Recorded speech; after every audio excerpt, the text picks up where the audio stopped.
거리마다 흐드러진 꽃들 하나님께서 우리에게 주신 축복의 선물입니다. 고맙고 감사합니다. 주님, 마음이 화사해집니다. 기분이 좋습니다. 행복합니다. 그리고 생각합니다. 그 누군가, 그 언젠가 이 꽃씨앗을 뿌린 분이 계시겠죠. 그 언젠가, 그 누군가 나무 한 그루 한 그루를 정성으로 심었던 마음이 있었겠죠. 꽃씨를 뿌렸던 그 마음, 나무 한 그루를 정성껏 심고 가꾸었던 그 마음이 있었을 것이라고 생각합니다. 그 마음 때문에 우리가 행복합니다. 그 마음 때문에 우리의 눈이 화사해지고 축복을 받습니다. 아마도 꽃씨를 뿌리는데, 나무를 심고 정성껏 가꾸는데 중요한 요소가 또 있었을 것 같습니다. 땅입니다. 흙입니다. 꽃을 아무리 잘 심고 싶고 또 씨를 잘 뿌리고 싶고 나무를 잘 심고 싶어도 곡괭이도 안 들어가는 거친 땅이라면 쉽지가 않았을 것입니다. 그리고 의외로 이렇게 잘 씨를 뿌리기가 어렵고 뿌려도 자라기 어려운 묵은 땅, 거친 돌밭이 많다는 것을 생각합니다. 오늘 성경 말씀은 그런 의미에서 영적인 교훈이 있는 말씀입니다. 우리의 마음밭, 우리의 마음의 상태, 우리의 감정의 상태, 우리의 믿음의 상태를 지금 묻고 있는 말씀입니다. 우리 교단에 절기가 하나 있습니다. 몇 년 전부터 4월 달을 우리 씨뿌림 주일로 한번 삼았으면 좋겠습니다 하고 총회에서 결의를 했습니다. 4월 달에 이런 씨뿌림 주일, 파종 주일을 갖는 것은 농부들의 수고를 기억하기 위함입니다. 농부들이 얼마나 땀 흘려 수고를 많이 하는지, 그 열매를 우리들이 먹고 살아가는데 그 농부들의 수고를 기억하고, 그리고 영적인 의미도 있습니다. 파종주일, 씨를 뿌리는 주일, 주님을 향한 헌신, 감사, 결단, 섬김의 씨를 뿌리는 의미가 있습니다. 그래서 영적 결단의 의미도 있다고 하겠습니다. 씨뿌림 주일을 생각하면서 오늘 우리가 봉독한 말씀이 바로 유명한 호세아서 10장 12절의 말씀입니다. 우리 주님께서 호세아를 통하여 말씀하십니다. 너희 묵은 땅을 기경하라. 너희 묵은 땅을 기경하라고 말씀하십니다. 기경이라는 한문의 기자는 일어날 기자입니다. 게으름에서 일어나야죠. 충곤증 핑계하지 말고 일어나야 합니다. 일어나서 너의 묵어버린 모든 땅, 너의 놀라운 아름다움과 가능성, 묻혀버리고 휩쓸려져 버린 먼지 가득한, 잡초 가득한 돌짝밭, 그 모든 너의 가능성의 인생을 다시 한번 파엎고 뒤집어서 소망 있는 땅으로 만들라고 하시는 말씀입니다. 일어날 일어나야 합니다. 믿음도, 열정도, 의욕도, 자신감도 다시 일어나야 하겠습니다. 그리고 우리 주님께서 묵은 땅을 기경하라고 하시면서 주시는 명령 앞에 오늘 우리가 서 있습니다. 왜 이 명령을 주십니까? 창조적인 생애를 살라고 주님께서 말씀하시는 것입니다. 꽃을 피우고 향기를 선물하고 열매를 맺어 모든 사람을 유익하게 하는 창조적인 생애를 살게 하시기 위하여 주님께서 이렇게 부탁을 하고 계시는 것입니다. 오늘 본문을 다시 한번 읽어보겠습니다. 제가 한번 읽겠습니다. 너희가 자기를 위하여라고 말씀하십니다.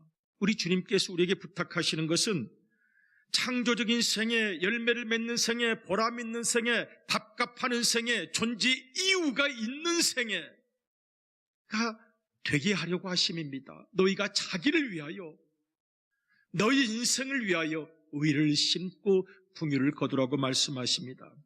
지금이 곧 여호와를 찾을 때니, 하나님께서 호세아를 통하여 말씀하십니다. 지금 히브리어는 at입니다. For it is time. 지금입니다. 집에 돌아가서가 아닙니다. 차차 언제 시간 나면 때가 되면이 아닙니다. 지금. 인생이 그렇게 길지 않습니다. 결단의 순간이 항상 도전으로 다가옵니다. 지금 예배드리는 이 순간, 내 마음의 주인이 난데 내가 내 마음을 조정하지 못하겠습니까? 지금 가장 중요한 순간, 지금이 결심이 하는 순간, 지금이 여호와께로 돌아오는 순간, 지금이 새 계획을 세우는 순간, 그리고 지금 내 속에 숨겨져 있는 묵은 밭의 정체를 한번 돌아보는 시간이라고 하겠습니다. 하나님께서 이스라엘 백성들에게 주신 이 호세아 10장의 말씀은 원래 경고의 말씀이요 심판의 말씀입니다. 이스라엘 백성들이 너무나도 자포자기하고 자기를 내어버렸습니다. 그리고 무기력에 길들여졌습니다. 학습된 무기력으로 긴 세월을 낭비했습니다. 그리고 그것이 죄가 되었습니다.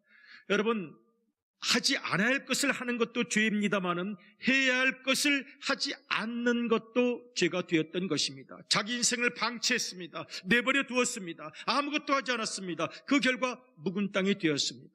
하나님께서 묵은 땅으로 살아가는 이스라엘 백성들을 꾸짖으시는 것은 우리를 잘 되게 하심이라고 영적으로 이해할 수가 있을 것입니다.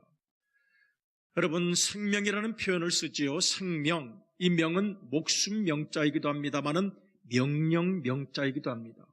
살아라, 명령입니다. 살아야 한다. 여러분, 하나님께 너무 빨리 가도 하나님께서 기뻐하지 않으실 거예요. 너 이 땅을 살아가면서 꽃도 좀 많이 피우고 열매도 많이 맺고 향기도 좀 나누어주고 누군가에게 도움이 되고 하나님 나라를 열라는 사명을 주었더니 빌빌빌 하다가 그냥 만나고 하실 것 같아요. 생명, 살라는 명령입니다. 멋있게 아름답게 꽃을 피우고 열매를 맺으며 행복을 나누어주는 생애를 살라고 하시는 것, 바로 주님께서 우리에게 주신 명령입니다. 그런데 땅이 묵으면 거기에 씨를 뿌릴 수가 없습니다. 그래서 우리 주님께서 우리에게 너희 묵은 땅을 기경하라고 말씀하시는 것입니다. 요즘 새벽에 이사야서를 봉독을 합니다. 이사야서를 봉독하면서 느끼는 게 하나 있어요. 하나님께서 거의 우리에게 사랑을 구걸하고 계시는 정도입니다. 이스라엘아, 내가 너를 택했다. 너는 내 것이라. 내가 너와 함께 할 것이다. 내가 모태 있을 때부터 내가 너와 함께 있었다. 내가 좀 고난은 당했지만 그때도 내가 너와 함께 있었다. 너 할 수 있다. 야, 이렇게까지 하나님께서 인간을 사랑하신다고 말씀하실까? 애틋한 사랑 때문입니다. 이스라엘 백성들이 잘 살기 원하시기 때문입니다. 70년 바벨론 포로 생활이 너무 길었습니다. 너무 길다 보니까 지쳐버린 것입니다. 의욕을 잃어버렸습니다. 그냥 끌려다니게 되었습니다. 세월에 끌려다니고 환경이 끌려다니게 되니까 하나님께서 마음에 애틋하십니다. 이스라엘아, 내 속에 숨겨져 있는 놀라운 가능성 있다. 그리고 내가 너를 끝까지 사랑한다고 말씀하십니다. 그 하나님의 애틋한 마음, 그 마음과 일맥상통하는 것이 바로 오늘 우리가 봉독한 말씀입니다. 묵은 땅을 기경하라. 여러분, 묵은 땅을 실제적으로 기경하는 것이 어떻습니까? 쉽습니까? 이렇게 밭이 있어요. 풀도 좀 난 것 같고 뭐 꽃도 핀 것 같고 아무 생각 없이 삽을 가지고 탁 했는데 돌이 있어가 땡가. 아이고 아까워. 비싼 삽. 어디 가서 또 사이 삽을. 이 돌이 어디 숨어 있었던 거야? 겉으로 보니까 풀도 있는 것 같은데 얇은 흙에 그냥 잡초들, 생명력 강한 잡초들만 피어난 것입니다. 여러분, 밭을 간다고 호미를 가지고 싹 켜는데 속에 꼬여있는 쓴 뿌리가 있고 가시가 있고 찔려가지고 피가 나고, 야, 이 밭이가 왜 이래? 호미질을 하는데 얼마나 뻗센 뿌리가 있는지, 꼬여있는 뿌리가 있는지, 뭐 호미가 구부러지고 빠지고, 야, 이거 밭이 왜 그런 거예요? 이거 언제부터 이런 꼬인 뿌리가, 쓴 뿌리가, 이 가시가 숨어져 있고 이 돌이 밭을 짓누르고 있는 것입니까? 그런 의미에서 오늘 우리의 생애와 심령을 한번 점검해 볼 필요가 있습니다. 종종 그런 경험을 해요. 교회에서 어느 분이 시험에 또 합격을 했대요. 면허 시험은 맨날 떨어지는데 교회 시험은 날마다 합격을 해요. 그래서 또 왜 합격을 했답니까? 그랬더니 뭐 김치를 하는데 깍두기를 하자 그랬는데 깍두기 안 된다, 배추를 하자, 뭐 그래가지고 큰 슬픔과 고통이 다가왔다는 것입니다. 그래서 아니 깍두기를 하든지 배추를 아무거나 하지 그래. 그런데 그게 아니라 내가 이거 하라 그랬는데 왜 너는 내 말을 안 듣느냐? 너는 뭔데 나한테 지시를 하느냐? 그래가지고 와당탕 퉁탕 했다고 합니다. 아, 그래요? 그러면 또 가보세요. 가셔서 잘 마음을 위로하고 치유해 주세요. 그런데 갔는데요. 뚜뚜뚜뚜 달려왔어요. 눈이 이만해가지고 달려옵니다. 왜 그렇게 눈이 그렇게 심하게 확대되었습니까? 저 그 사람 그런 사람인 줄 몰랐어요. 막 화를 내고 입에서 불을 토하고 용가리가 되어가지고 막 나를 어떻게 하느냐, 이럴 수가 있느냐, 섭섭하다. 깜짝 놀래. 저 사람이 저런 사람이어서 교회에서 그렇게 부드럽더니, 지성적으로 보이더니, 인격적으로 보이더니, 교양 있게 보이더니 화를 내고 소리를 지르고 너무너무 놀라고 충격을 받았어요. 너무너무 놀라고 충격을 받았어요. 그 사람이 그런 사람이었어요. 교회에서는 그렇게 믿음 좋은 것 같더니 뭘 그런 걸 가지고 그렇게 놀라겠습니까? 당연한 거죠. 일상다반사죠. 저는 그래서 종종 그렇게 대답을 합니다. 그런 걸 가지고 그렇게 놀라십니까? 그게 이준원 목사의 내면이요. 그리고 죄송하지만 성도님의 속 숨겨진 마음이요. 그리고 그분의 마음일 겁니다. 생각하면 기특하지요.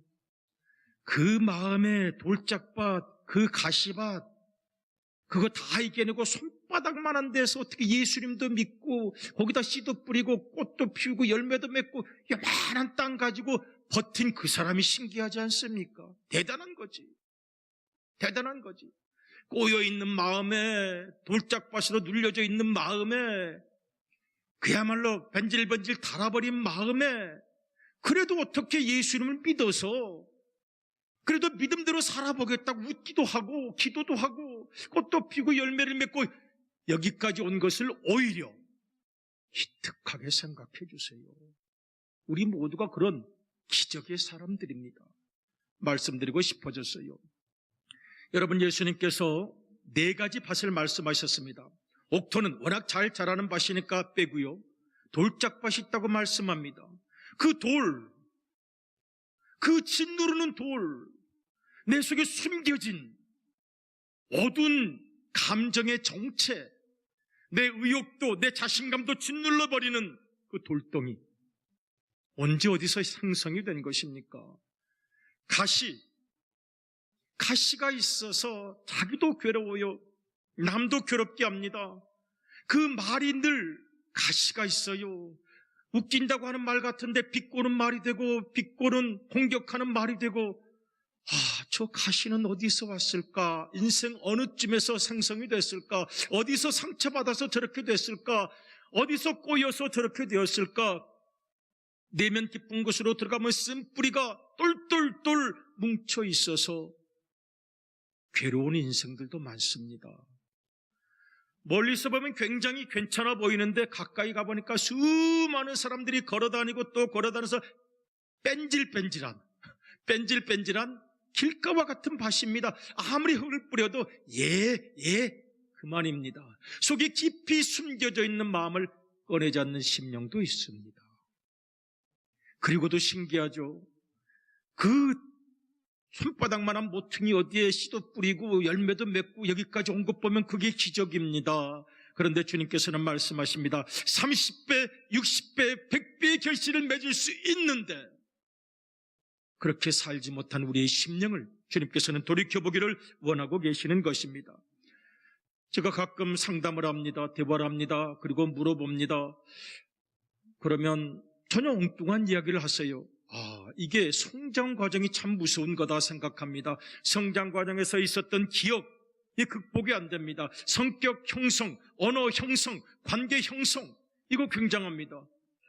7살 때 할머니가 누룽지, 내가 그렇게 먹고 싶은 누룽지를 할머니 혼자 먹으려고 찬장 높은 곳에 올려놨는데 그때 큰 충격과 상처를 받아서 비가 내리거나 바람이 불면 그 우울증으로 이 누룽지에 대한 참 사연이 떠오릅니다.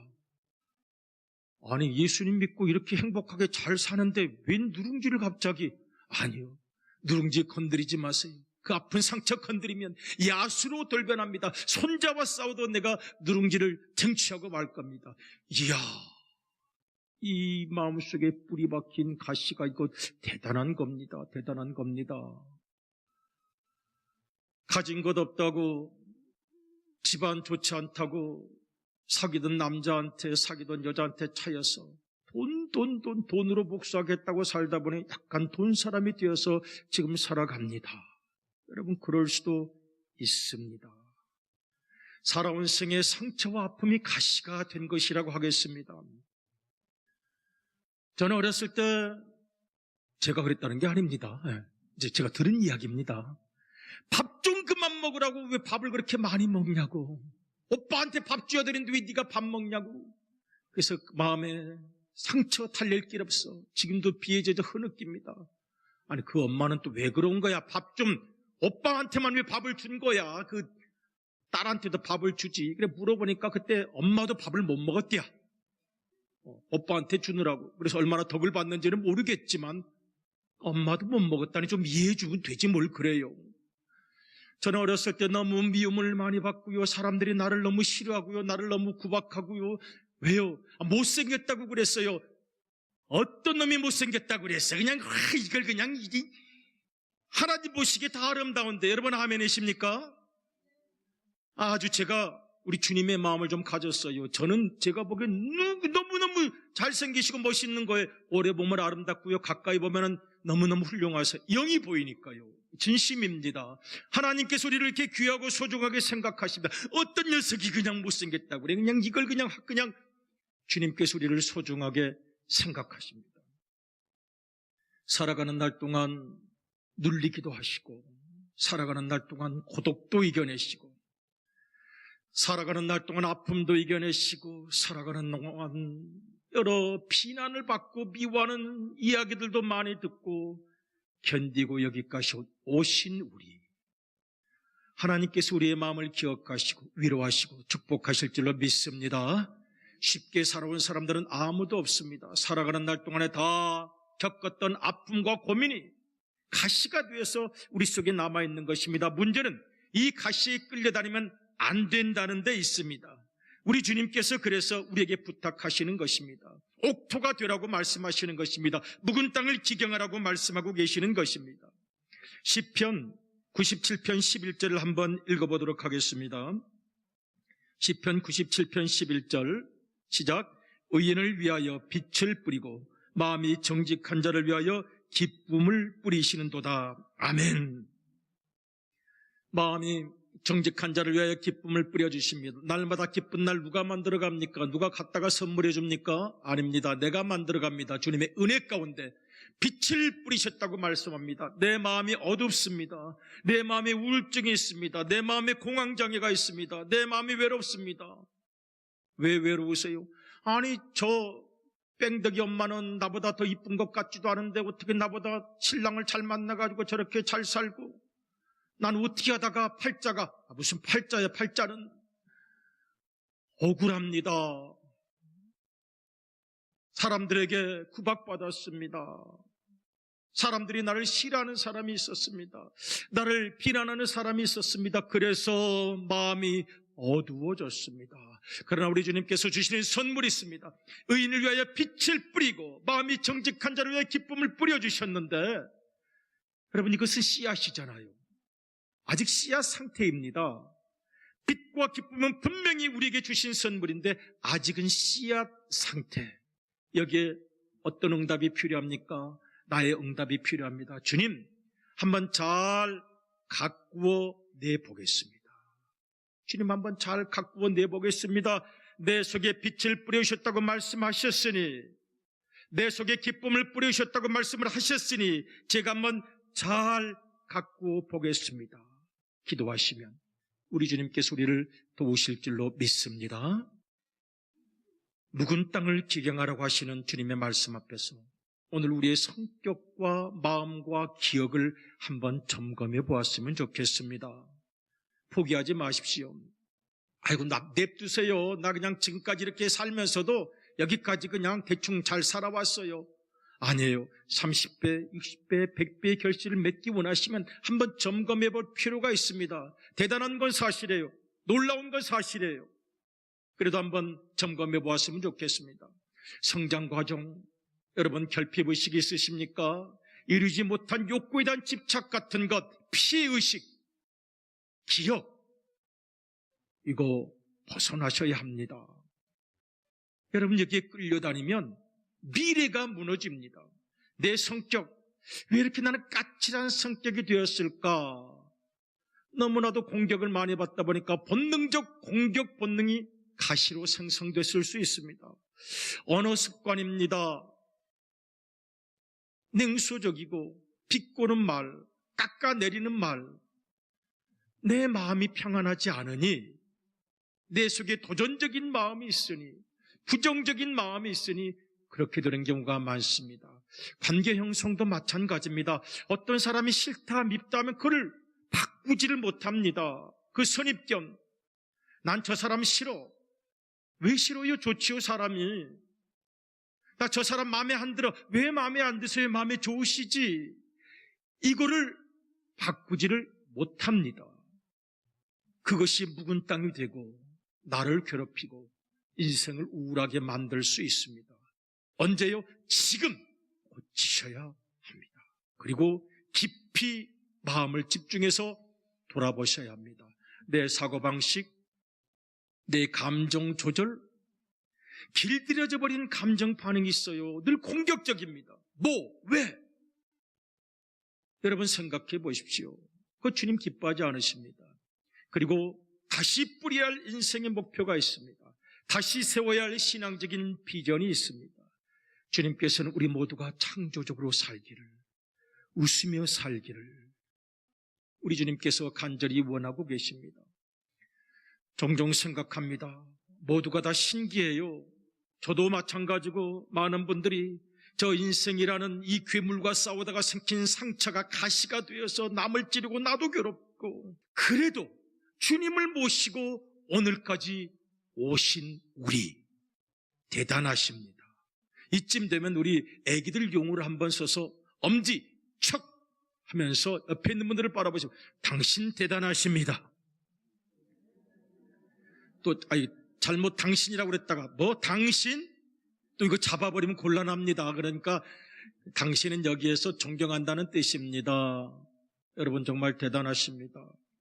마음에 가시 없는 자 어디 있겠습니까? 마음에 눌림이 없는 자 어디 있겠습니까? 살아오는 동안 쉽게 산 사람이 어디 있겠습니까? 그런데도 최선을 다하여 노력한 우리 모두는 엄지척입니다. 정말 하나님께서 기뻐하실 것입니다. 중요한 것은 브레이크업입니다. 주님, 아직 남아있는 이런 것들이 깨뜨려지기를 원합니다. 우리가 간절히 기도하시면 주님께서 우리를 도와주실 줄로 믿습니다.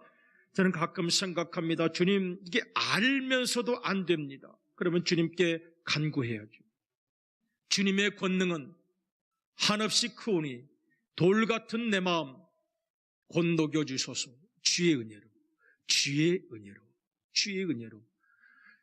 여러분 찬송가 가사인데 제가 한번 불러보려고, 같이 한번 불러볼까요? 시작. 주님의 권능은 한없이 돌 같은 내 마음, 가시 같은 내 마음, 돌짝밭 같은 내 마음 곧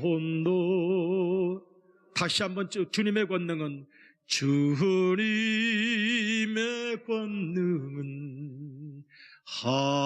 한없이 크오리 돌 같은 내 마음 곧 녹여주소서. 아멘. 주님의 은혜로 녹여주세요. 여러분 오늘 본문을 보면 제가 좋아하는 구절이 하나 있어요. 한번 호세아 10장 12절 다시 한번 읽어보도록 하겠습니다. 시작. 너희가 자기를 위하여 공의를 심고 인애를 거두라. 너희 묵은 땅을 기경하라. 지금이 곧 여호와를 찾을 때니 마침내 여호와께서 오사 공의를 비처럼 너희에게 내리시리라. 아멘. 마침내 여호와께서 오사 내 인생을 타치 만져주시고 나를 품어주시고 눈물을 닦아주시고 손잡아 일으켜주시고 마침내 여호와께서 오사 저 부분이 너무너무 은혜가 돼요. 여러분, 우리 속에 놀라운 가능성이 있습니다. 믿으시길 바랍니다. 복음성가 중에 들어주소서 나의 주여 하는 찬송이 있는데요. 들어주소서 나의 주여 내 영의 간구가 있습니다. 오늘 조금 있다가 제가 복음성가를 같이 부르고 싶은데요. 내 영의 간구가 있습니다. 주님, 내가 주신 생애, 내 마음속에 있는 돌들이 나를 짓눌렀고 내 속에 있는 가시가 언제부터 생겨서 나를 찌르고 가족을 찌르고 남편을 찌르고 아내를 찌르고 태워버리기를 원합니다. 주님, 세상에 포기해서 길들여져 버린 길가와 같은 밭도 주님 기경하여 주시고 내 속에 저렇게 아름다운 가능성이 있는데 이것이 나의 기도입니다. 이 세상을 살아가는 동안 빛으로 살게 하소서. 우리 주님의 은혜가 우리 모두에게 함께 하시기를 주님의 이름으로 축복합니다. 아멘.